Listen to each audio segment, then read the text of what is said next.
Hello my dear, आप लोगों को वेलकम करता हूं मेडिकल नर्सिंग के ऑफिशियल यूट्यूब चैनल पर। तो आप लोग देख रहे हैं लगातार रात के 9 बजे एएनएम का जो 10,709 पोस्ट पर जो बहाली आया है बिहार में, उसका कंटिन्यू तैयारी कराया जा रहा है। तो जो लोग अभी भी क्लास नहीं शुरू किए हैं जल्दी ज्वाइन कीजिए, क्योंकि आपका फॉर्म का डेट लगभग लगभग समाप्त हो चुका है।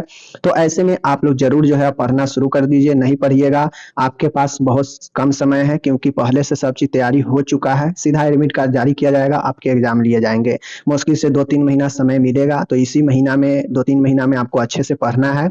और आप चाहते हैं कि बढ़िया तैयारी करें, तो लगातार रात के 9 बजे 50 क्वेश्चन, और वो भी क्वेश्चन सभी टॉपिक से लिया गया है, सभी सब्जेक्ट से जो आपको पढ़ना है। तो एक अलग लेवल के क्वेश्चन यहाँ पे दिया जाता है। आइए पढ़िए, समझिए। और 50 क्वेश्चन के अलावा बहुत सारे नॉलेज वीडियो के माध्यम से आपको मिलता है। ठीक है, तो डेली आइए पढ़िए। चलिए शुरू करते हैं हम यहाँ पे। ठीक है, चलिए। पहला प्रश्न है हमारे सामने, देख सकते हैं कि ह्यूमन बॉडी में नॉर्मल सीरम जो है सोडियम का लेवल कितना होता है। आप लोग को पता होना चाहिए, हमारे बॉडी में ब्लड में सीरम होता है, ठीक है ना। उस सीरम में अलग अलग तत्व मौजूद होते हैं, जिसे हम लोग एक प्रकार से इलेक्ट्रोलाइट के नाम देते हैं। तो उसमें सोडियम, पोटेशियम, कैल्शियम सब होता है, तो उसका एक रेंज होता है।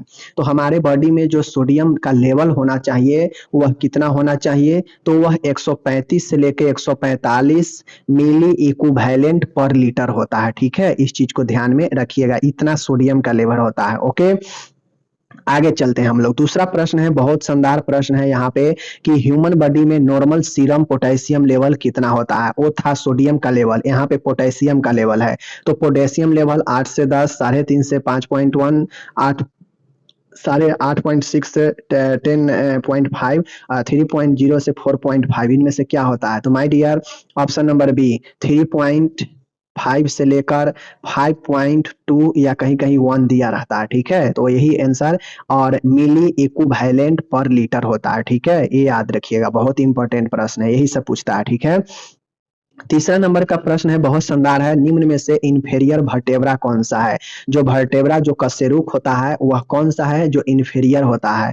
तो आप लोग को पता है, सैक्रल वर्टेब्रा जो पूंछ के समान रीढ़ के हड्डी में सबसे निचला होता है, यही हमारा इन्फेरियर वर्टेब्रा होता है। ठीक है, आगे चलते हैं। चौथा है, फेसियल नर्व जो है किस प्रकार के क्रेनियल नर्व है। तो माय डियर, जो फेसियल नर्व है वह हमारा किस प्रकार का क्रेनियल नर्व है। तो आपको पता होना चाहिए, हमारे जितना भी ऑर्गेन काम करता है वह सब नर्व तंत्रिका के ऊपर ही जो है हम किसी भी चीज के एहसास कर पाते हैं ब्रेन में।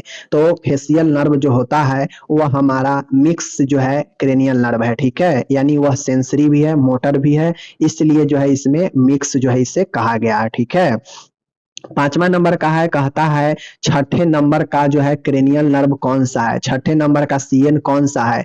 ऑप्टिक है, ठीक है, ट्रोकियल है, या फिर एब्डुसेंट है, या फिर जो है ग्लोसोफेरिंजल नर्व है। तो माय डियर, जो छठा नंबर का जो हमारा नर्व है क्रेनियल नर्व, वह एब्डुसेंट नर्व है। याद रखिएगा, छठे नंबर का जो नर्व है वह एब्डुसेंट नर्व है। ओके, आगे देखते हैं हम लोग। छठा नंबर का है, कहता है यूरिन का पीएच मान कितना होता है, ट्रू बताइए।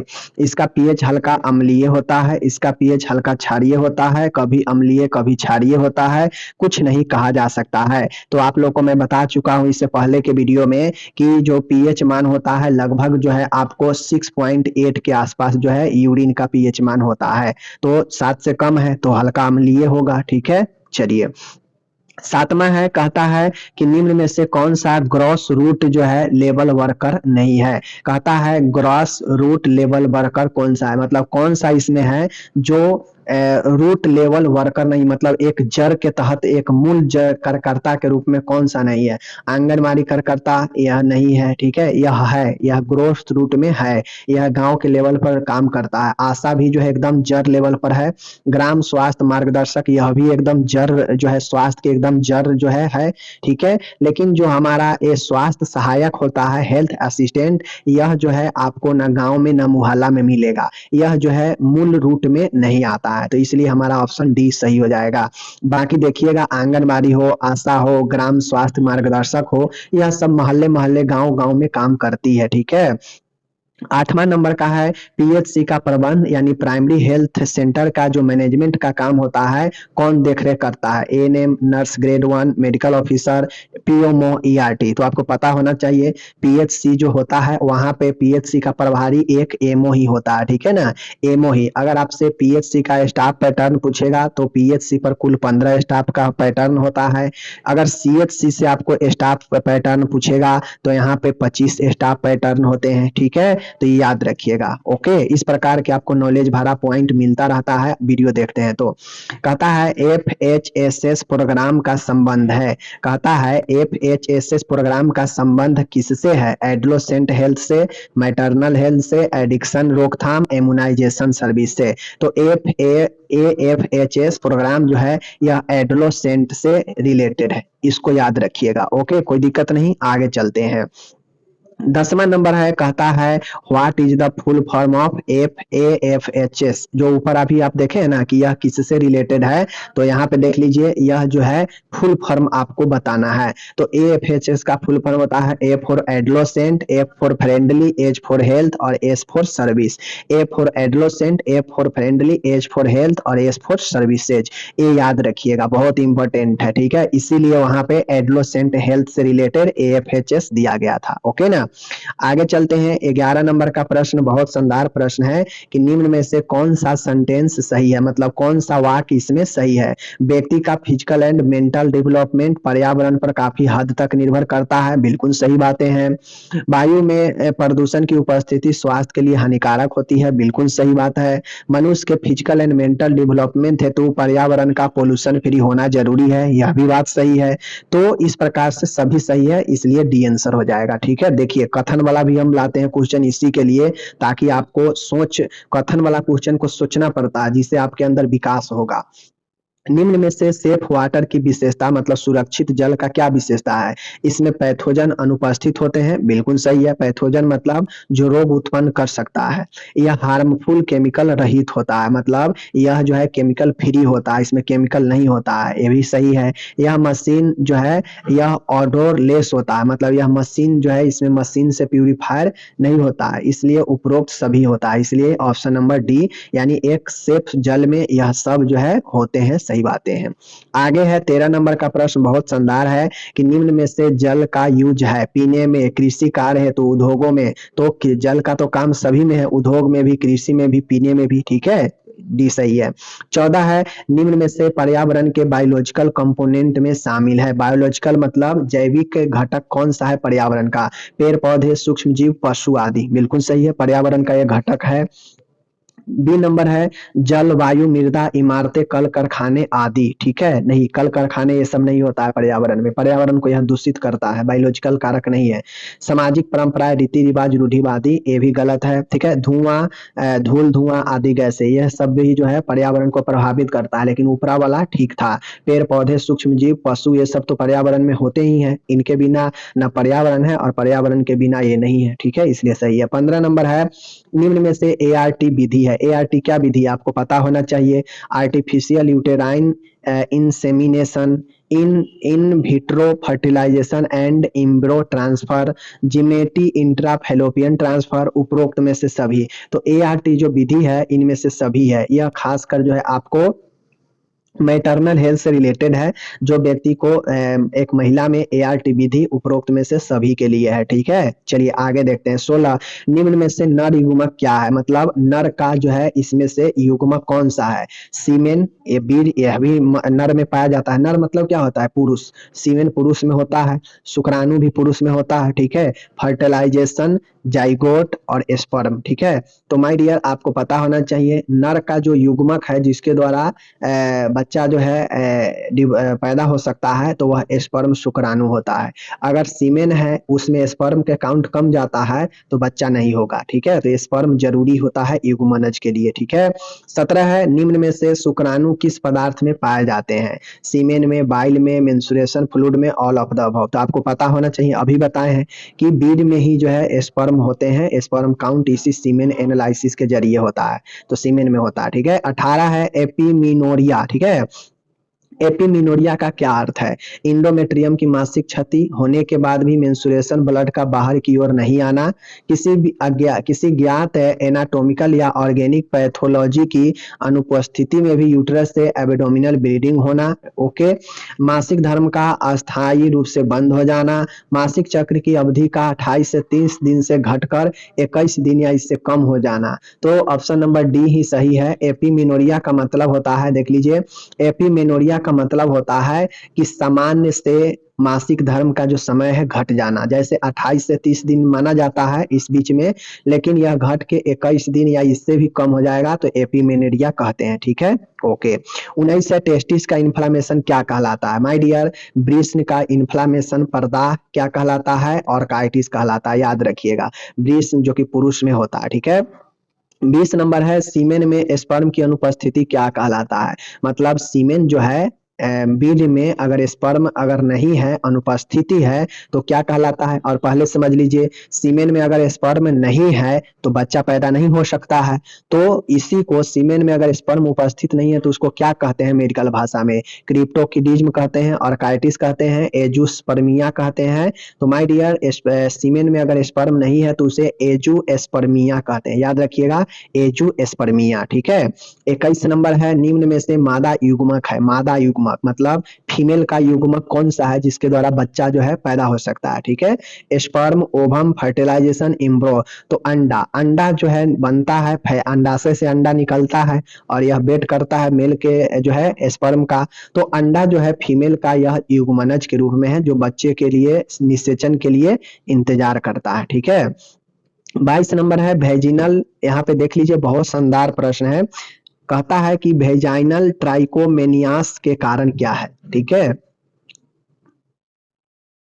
कहता है कि वेजाइनल ट्राइकोमोनियसिस का क्या मतलब है? माय डियर, कैंडिडा अल्बिकेंस, ठीक है, ट्राइकोमेनियास, वेजिनेलिस, ई कोलाई, स्ट्रेप्टोकोकाई। तो आप यहाँ पे देखिए, ये जो वेजाइनल ट्राइकोमेनियास है यह एक संक्रमण है वेजिना का। ठीक है। तो यह किसके कारण होता है? तो यह होता है हमारा, यहाँ पे देख लीजिए, बी है, नाम से ही है, ट्राइकोमेनियास वेजिनेलेसिस। ठीक है, ट्राइकोमेनियास ब्राइजोनेलेसिस। यह उल्टा कर दीजिएगा तो यही आंसर हो जाएगा। ठीक है ना। चलिए आगे चलते हैं।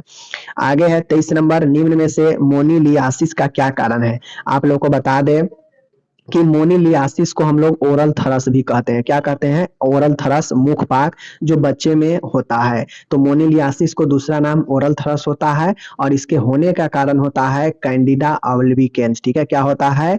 देख लीजिए, कैंडिडा। ठीक है ना, कैंडिडा, केंद्र नहीं होगा, केंद्र नहीं होगा। ठीक है, केंद्र नहीं होगा।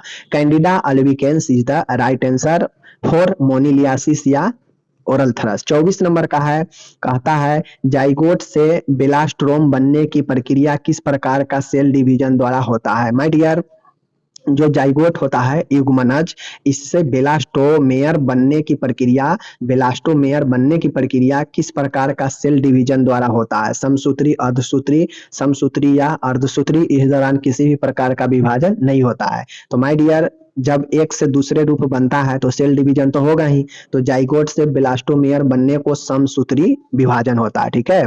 25 है, जाइगोट से ब्लास्टोमेयर का निर्माण लगभग कितने समय बाद होता है? तो जाइगोट से ब्लास्टोमेयर बनने का जो निर्माण है लगभग यह 30 घंटे लगते हैं। ठीक है, जाइगोट से ब्लास्टोमेयर।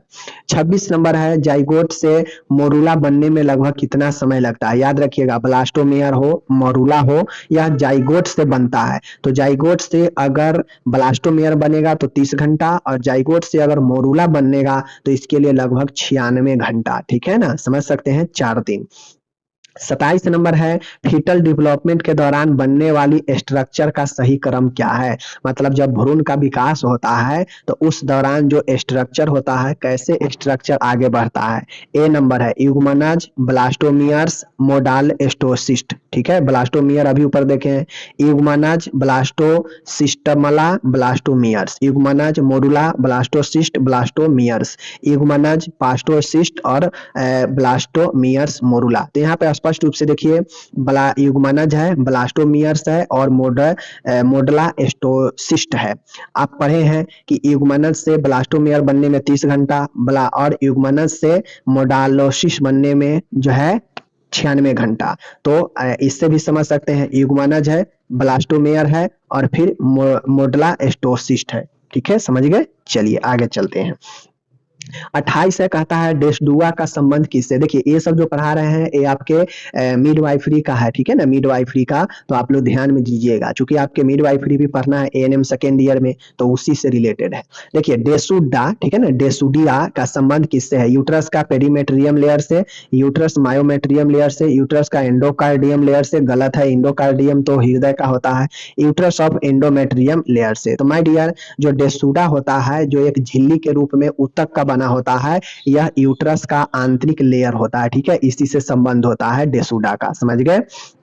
29 है, डेसुडा नॉन प्रेग्नेंट यूट्रस की तुलना में लगभग 2 गुना थिक होता है, 4 गुना थिक होता है, 8 गुना थिक होता है, आधी मोटाई युक्त होता है। मतलब कह रहा है कि जो डेसुडा होता है वह नॉन प्रेग्नेंट के समय यूट्रस का जो है तुलना में लगभग कितना गुना मोटा होता है। ठीक है, तो लगभग जो है 4 गुना होता है। मतलब जो यूट्रस होता है, अगर कोई फीमेल अगर प्रेग्नेंट नहीं है तो नॉन प्रेग्नेंट के समय यूट्रस से लगभग 4 गुना थिकनेस होता है डेसुडा का। ठीक है, याद रखिएगा। 30 नंबर है, निम्न में से प्रेगनेंसी से संबंधित फ्लूइड कौन सा है। पेरिटोनियल, एमनियोटिक, प्लूरल और सेरिब्रो स्पाइनल। तो पता होना चाहिए, एमनियोटिक फ्लूइड बच्चा के चारों ओर से यूट्रस में घेरा रहता है, तो यही प्रेगनेंसी से रिलेटेड है। पेरिटोनियल द्रव होता है जो पेरिटोनियल में भर जाता है। ठीक है, प्लूरल द्रव जो होता है फेफड़ा में भरता है। ठीक है, फेफड़ा के कैविटी में। सेरिब्रो स्पाइनल होता है जिसे हम लोग CSF भी कहते हैं। ठीक है, याद रखिएगा। तो ये सब चीजें हैं। बाकी चलिए 31 नंबर का प्रश्न बहुत शानदार है। फीटल डेवलपमेंट के दौरान किस अवधि पर फीटस में ब्लड सर्कुलेशन स्टार्ट हो जाता है। अब यहाँ पे कह रहा है कि जब फीटल का विकास होता है तो जैसे ही फीटल जो है अपना रूप लेने लगता है, विकास होने लगता है, तो कितने समय के बाद जो भ्रूण होता है उसमें ब्लड का सर्कुलेशन शुरू हो जाता है। तो लगभग भ्रूण के डेवलपमेंट के 2 से 3 सप्ताह होने पर ब्लड सर्कुलेशन शुरू हो जाता है। ये चीजें याद रखिएगा। आगे है 32 नंबर, फीटल डेवलपमेंट के दौरान किस अवधि पर फीटस में हार्ट रेट सुनाई देता है। तो माय डियर आपको पता होना चाहिए कि फीटल के विकास में, डेवलपमेंट में लगभग 5 सप्ताह में हार्ट जो है धड़कन सुनाई देने लगता है। ठीक है, कोरोनरी आर्टरी डिजीज का मेन कारण क्या है। माय डियर CAD, इसको CAD कहते हैं, कोरोनरी आर्टरी डिजीज। इसका होने का मेन कारण जो होता है वह मायोकार्डियल इस्केमिया होता है। ठीक है, मायोकार्डियल इस्केमिया से क्या समझते हैं कि जो हार्ट होता है उसमें ब्लड पूर्ण रूप से नहीं पहुंच पाता है, ब्लड जो है कम जाता है सर्कुलेशन, और उस कंडीशन में दर्द उत्पन्न होने लगता है, तो वही मायोकार्डियल इस्केमिया कहते हैं कि हृदय को ब्लड जो है प्रवाह कम जाना मायोकार्डियल इस्केमिया होता है। और इस जो है उसका ये होता है कोरोनरी आर्टरी डिजीज का मेन कारण मायोकार्डियल इन जो है इस्केमिया ही होता है। ठीक है, 34 है, मायोकार्डियल इस्केमिया से आप क्या समझते हैं। देखिए अर्थ भी आइए गया, हम ऊपर समझाए यहाँ पे आ भी गया, तो इसीलिए हम कहते हैं पढ़िएगा तो कंप्लीट नॉलेज मिलेगा।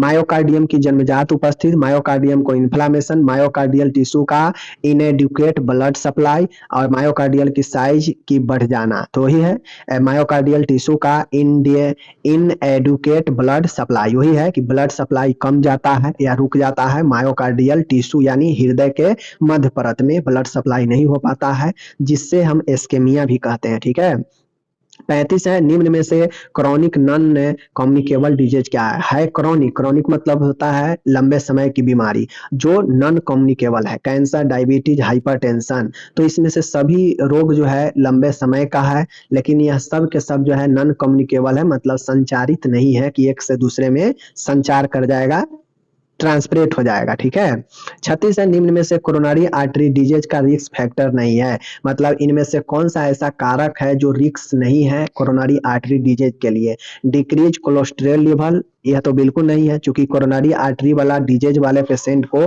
कोलेस्ट्रॉल बढ़ने पर रिस्क फैक्टर बढ़ता है, तो लो होने पर, डिक्रीज होने पर तो यह रिस्क फैक्टर नहीं है रहेगा। ठीक है, तो स्मोकिंग स्मोकिंग रिस्क फैक्टर है, ओबेसिटी रिस्क फैक्टर है, फैटी ब्लड का अधिक सेवन, ये फैटी फूड का यह भी रिस्क फैक्टर है। तो यहाँ पे हमसे पूछ रहा है कौन नहीं है, तो डिक्रीज, जब कोलेस्ट्रॉल लेवल जब डिक्रीज करेगा तो यही रिस्क फैक्टर नहीं है, मतलब यह सुरक्षित होता है। एक हार्ट वाले पेशेंट को, कोरोनरी आर्टरीज के डिजीज वाले पेशेंट को कोलेस्ट्रॉल लेवल नीचा होना ही चाहिए, ठीक है। बाकी यह तीनों सब तो घातक ही है, ठीक है।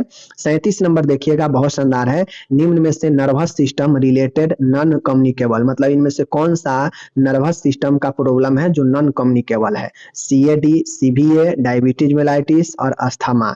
तो माय डियर, नर्वस सिस्टम के रिलेटेड नॉन कम्युनिकेबल जो डिजीज है वो हमारा सीवीए है, ठीक है। सबसे पहले देख लीजिए, इसमें ये सब जो है आपके सर्कुलेटरी डिजीज है, ठीक है, मतलब भास्कुलर रक्त वाहिका का डिजीज है, लेकिन या ये श्वसन का डिजीज है। लेकिन बात किया जाए यहाँ पे सीवीएस, सेरेब्रोवास्कुलर एक्सीडेंट जो होता है यह हमारा नर्वस सिस्टम का रोग है, ठीक है। आगे चलते हैं। 38 है, निम्न में से कार्डियोवास्कुलर सिस्टम, वही चीजें हैं जो ऊपर में बताया, रक्त वाहिका का बीमारी, रक्त संचार वाला बीमारी related non communicable. Non communicable कौन सा है? CAD, CVA, diabetes mellitus, asthma. तो देखिए, अस्थमा आपका श्वसन का है, डायबिटीज मेलाइटिस है तो कार्डियोवास्कुलर का ही, लेकिन यह जो है तो आपका सीएडी जो है कोरोनरी आर्टरी डिजीज, यही राइट आंसर है। 39 नंबर का है, निम्न में से हाइपरटेंशन मॉडिफाइबल रिस्क फैक्टर नहीं है। कहता है कि इसमें से हाइपरटेंशन का जो है रिस्क फैक्टर कौन नहीं है, बताइए। Age, high intake of fat, alcohol consumption, physical inactivity. तो my dear, high intake fat, fat वाला ज्यादा भोजन बिल्कुल हाइपरटेंशन का है यह कारक। एल्कोहल का कंजप्शन, यह भी आपको हाइपरटेंशन को बढ़ा सकता है, रिस्क है इसमें। फिजिकल, अगर इनएक्टिव है आप, सक्रियता नहीं है, तो यह भी बढ़ा सकता है हाइपरटेंशन को। लेकिन एज जो है यह रिस्क फैक्टर नहीं है हाइपरटेंशन के लिए, ठीक है, याद रखिएगा। 40 है, कहता है निम्न में से हाइपरटेंशन मॉडिफाइबल रिस्क फैक्टर। अब यहाँ पे रिस्क फैक्टर पूछ रहा है कि कौन सा हाइपरटेंशन के लिए रिस्क फैक्टर है। एज नहीं है, अभी ऊपर देखे हैं। फैमिली हिस्ट्री, यह भी नहीं है, देखे हैं। सेक्स, यह भी नहीं है। स्मोकिंग रिस्क फैक्टर है आपका, ठीक है, याद रखिएगा। डी आंसर सही हो जाएगा, चूंकि स्मोकिंग कीजिएगा तो आपका हाइपरटेंशन क्या होगा, बढ़ेगा, रक्त वाहिका में जमाव होगा तो बढ़ेगा ही। 41 है, एक्यूट एमआई को इस नाम से भी जानते हैं। माय डियर, एक्यूट एमआई का मतलब होता है कि अचानक से जो मायोकार्डियल इन्फारक्शन है, एमआई का मायोकार्डियल इन्फारक्शन कहते हैं, ठीक है। यानी इसे हम लोग शॉर्ट में दूसरे नाम से हार्ट अटैक के नाम से भी जानते हैं, ठीक है। एंजाइना पेक्टोरिस, यह भी हार्ट का ही प्रॉब्लम है। हार्ट फेलुअर भी हार्ट का ही प्रॉब्लम है। कार्डियक डिसअर्थेमिया, यह भी हार्ट का ही है, लेकिन एमआई को हम लोग हार्ट अटैक के नाम से भी जानते हैं, ठीक है, याद रखिएगा। 42 है, विटामिन सी को इस नाम से भी जानते हैं, किस नाम से? तो एस्कॉर्बिक एसिड पता होनी चाहिए। विटामिन B1 थायमिन के नाम से जानते हैं। साइनोकोबालामिन, ठीक है ना। विटामिन आप लोग को पता होना चाहिए, B12, तो ये सब याद रखना चाहिए, ठीक है। आगे चलते हैं। 43, ह्यूमन बॉडी में आयरन का सर्वाधिक एब्जॉर्प्शन कहाँ होता है, मतलब सबसे ज्यादा हमारे बॉडी में आयरन का शोषण कहाँ पे होता है? स्मॉल इंटेस्टाइन में, लार्ज इंटेस्टाइन में, स्टोमक में, पैंक्रियाज में। तो माय डियर, पता होना चाहिए आयरन का सबसे ज्यादा जो कंजप्शन होता है बॉडी में वह छोटी आंत में होती है, ठीक है, याद रखिएगा। आगे है 44 नंबर, बहुत शानदार प्रश्न है, यह सब न्यूट्रिशन वाला है। निम्न में से कौन सा न्यूट्रिएंट एनर्जी का मेन सोर्स है? तो माय डियर, निम्न में से कौन सा न्यूट्रिएंट एनर्जी का मेन सोर्स है? तो इसमें से कौन सा पोषण जो है सबसे ज्यादा ऊर्जा का मेन स्रोत है? Carbohydrate, protein, fat, mineral. तो आपको पता होना चाहिए सबसे ज्यादा कार्बोहाइड्रेट इसमें है जो ऊर्जा देता है। प्रोटीन भी है, फैट भी है, मिनरल भी है, लेकिन सबसे ज्यादा कार्बोहाइड्रेट, ठीक है ना, आंसर सही है। आगे चलते हैं। 45 है, निम्न में से कौन सा न्यूट्रिएंट एनर्जी का गुड सोर्स है? अब यहाँ पे गुड सोर्स नहीं है, ऊपर में था और यहाँ पे नहीं है। तो कार्बोहाइड्रेट तो है ही सबसे ज्यादा एनर्जी का, तो ये तो होगा नहीं। प्रोटीन, ठीक है, फैट, मिनरल। तो सबसे ज्यादा जो है आपके कार्बोहाइड्रेट, उसके बाद फैट, उसके बाद प्रोटीन, और मिनरल जो है गुड सोर्स नहीं है किसका? किसका? एनर्जी का, ठीक है, याद रखिएगा। 46 है, निम्न में से कौन सा फूड आयरन का अच्छा सोर्स नहीं है? आयरन का पूछ रहा है कि इनमें से कौन सा आयरन का जो है अच्छा सोर्स नहीं है? दूध, मछली, पालक, मेथी। तो माय डियर दूध में जो है कैल्शियम का अच्छा स्रोत होता है, आयरन का अच्छा स्रोत नहीं है। बाकी ये सब आयरन पाया जाता है इस समय, ठीक है। ध्यान से देखिए, ये सब क्वेश्चन ऐसे नहीं होता है, बहुत इंपॉर्टेंट दिमाग वाला क्वेश्चन है। इनमें से अगर पूछेगा ना तो बहुत दिमाग लगाना पड़ता है। केवल वनस्पति जन्य खाद्य पदार्थ फूड और प्लांट ओरिजिन का सेवन करने से कौन से डिजीज होने की रिस्क बढ़ जाती है। मतलब इनमें से सिर्फ आप फूड में, भोजन में सिर्फ पेड़ पौधे से लेने वाला अगर भोजन आप ले रहे हैं, जो भोजन सिर्फ पेड़ पौधे से ही प्राप्त होता हो, तो उससे कौन सा रोग होने का रिस्क बढ़ जाता है। स्कर्वी, एनीमिया, मेगाब्लास्टिक एनीमिया, ठीक है, और बेरी। तो इससे अगर आप सिर्फ और सिर्फ जो है आप प्लांट वाला, पौधा वाला अगर आप भोजन लेते हैं, अपने खाद्य पदार्थ में सिर्फ वनस्पति वाला भोजन लेते हैं, जैसे हो गया जैसे मान गए आपको पेड़ पौधे पत्ती उत्ती से जो भोजन मिलता है, अगर वैसा भोजन सिर्फ शामिल कर रहे हैं तो कौन सा रिस्क फैक्टर होगा, डिजीज होगा, एनीमिया। एनीमिया में अगर आपके भोजन में जो है आयरन का कमी हो जाएगा, फॉलिक एसिड का कमी हो जाएगा, तो ये सबसे जो है आपके एनीमिया होते हैं। और यह सब पेड़ पौधे से जो है कितना प्राप्त कर पाइएगा, इसके लिए भोजन जरूरी है, ठीक है। 48 से निम्न में से न्यूट्रिशनल डिफिशियंसी डिसऑर्डर नहीं है। अब इसमें से पोषक तत्व के कमी से कौन सा समस्या नहीं होता है। मरासमस पोषक तत्व से कमी से होता है, स्कर्वी यह भी है, ओबेसिटी और प्लेगरा। माय डियर ओबेसिटी जो होता है यह आपके मोटापा को कहते हैं, और यह न्यूट्रिशनल डिफिशियंसी का डिसऑर्डर नहीं है। बाकी मरासमस, स्कर्वी, प्लेगरा यह सब कुपोषण से होता है, यानी न्यूट्रिशन की कमी से होता है, ठीक है। चलिए 49 निम्न में से फूड सबस्टांस में विटामिन सी का मैक्सिमम अमाउंट किसमें पाया जाता है। विटामिन सी का इनमें से किसमें सबसे ज्यादा होगा। Apple juice, carrot juice, orange juice, banana juice. तो आप लोग जानते हैं सबसे ज्यादा इसमें खट्टा कौन है, ऑरेंज है, और खट्टा में ही विटामिन सी पाया जाता है, ठीक है। 50 नंबर है और आज का आखिरी वीडियो है, बहुत शानदार है। निम्न में से बैसिलस सीरियस फूड पॉइजनिंग उत्पन्न करने वाला मेन फूड कौन है। कहता है कि कौन सा ऐसा इसमें फूड भोजन है जिसको खाने से पॉइजन होने का खतरा रहता है, क्योंकि उसमें बैसिलस पाए जाते हैं, कीटाणु पाए जाते हैं। Fried rice, bottle rice, green rice, baked potato, ठीक है। तो अगर आप चावल को भूज कर खाते हैं तो वह बहुत घातक होता है, एक बात समझ लीजिए, ठीक है। इसलिए कभी भी चावल को फ्राई करके बासी में पड़ जाए तो उसको फ्राई करके नहीं खाइए, क्योंकि उसमें बैसिलस पाए जाते हैं, कीटाणु जो भोजन को आपको पॉइजन बना देते हैं। आप बच इसलिए जाते हैं क्योंकि आप उसको फ्राई कर देते हैं, फ्राई कर देते से थोड़ा जो है उसका पॉइजनिंग नष्ट हो जाता है। वरना अगर आप भोजन को, चावल को फ्राई करके खाते हैं तो उसमें बैसिलस सीरियस होने का खतरा रहता है, यानी फूड पॉइजनिंग इस बैसिलस सीरियस के साथ में, ठीक है, याद रखिएगा। तो इस प्रकार से आज का मेरा 50 क्वेश्चन समाप्त हो गया। तो मैं यही कहता हूं माय डियर, जो भी एएनएम के मेरे कैंडिडेट है मेरे साथ जुड़े रहिएगा, तो मैं ये आपको विश्वास दिलाता हूं कि आपका एग्जाम बहुत बहुत बेहतर जाएगा अन्य चैनलों की तुलना में। क्योंकि मैं अन्य चैनल पर भी देखता हूं कोई खास जो है क्वेश्चन वहां पे लाता नहीं है, बस जो आप पढ़ चुके हैं उसी को पढ़ाते रहता है, और बस 10 मिनट में आपको 10 क्वेश्चन करेगा, बस खत्म। और मैं आपको 30 मिनट समय लेता हूं तो 50 क्वेश्चन देता हूं, बहुत सारा चीज सिखाता भी हूं। और अगर पढ़ना है तो 50 क्वेश्चन आपको पढ़ना पड़ेगा, नहीं पढ़ना है तो कोई दिक्कत नहीं है, फिर जॉब ही नहीं होगा, सीधी सी बातें हैं। बुक आप पढ़ते रह जाइए, कितना बुक में बहुत सारा चीज दिया गया है, लेकिन इंपॉर्टेंट जो जो चीजें मैं लाता हूं, पढ़िए, समझिए। मिलेंगे अगले वीडियो में, अपना ख्याल रखिएगा, धन्यवाद।